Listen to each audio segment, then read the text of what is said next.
planning in your final stages as you approach retirement, to structure your accounts, to structure, not much you can do with Social Security, but if you have a spouse that's maybe a non-working spouse that may have 8 years of credit, another year to put 4 more credits into the box and qualify for their own personal benefits.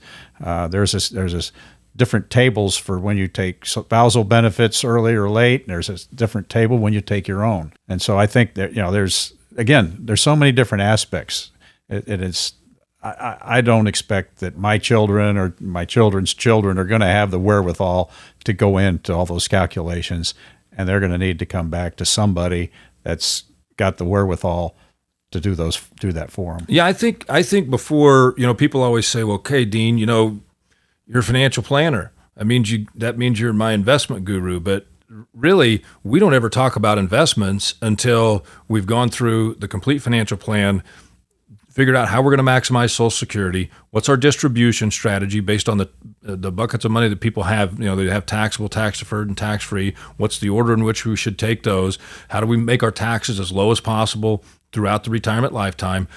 Until we've done those things, we can't even answer the riddle of what does the investment need to do in order to fill the gap of the desired income versus what you're going to have. And I think that so many people get it backwards because a lot of people in my industry are trained by Wall Street and big financial institutions to, get people to invest as much money as you can and keep it in as long as you can, die with a mattress full of money that you could have actually enjoyed. And I think, man, that's not what that's all about. We should be able to enjoy it, and let's do it right. And let's give ourselves some reward for the sacrifices that we gave over the years. I mentioned one other thing that I often see, and I look at a lot of research material, a lot of articles, and one that I often see is, shall I take money from my traditional IRA first, or shall I take it from my Roth IRA first? And they're asking the wrong question. And it's not an either-or question. And I just look at that, and every time I see that article or that proposal or that question raised, I'm going, they're missing the point.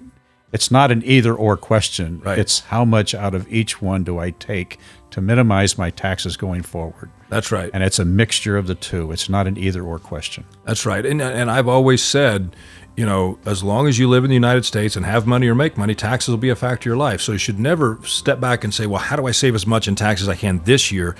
You should be saying, how do I save as much as I can in taxes over the long term? And the only way you do that is with a proper financial plan, sitting with the CPAs, understanding the impacts of Social Security. It's a complicated puzzle that's different for every individual. I think you're hitting on all cylinders. I'm doing the same thing for myself. Right. There's work involved, as you know. It's not a simple, let's plug a couple of calculations into a computer and voila, here's your answer. You've got to go through all the different iterations. You've got to run all these different simulations and come up with what's the right answer for each individual.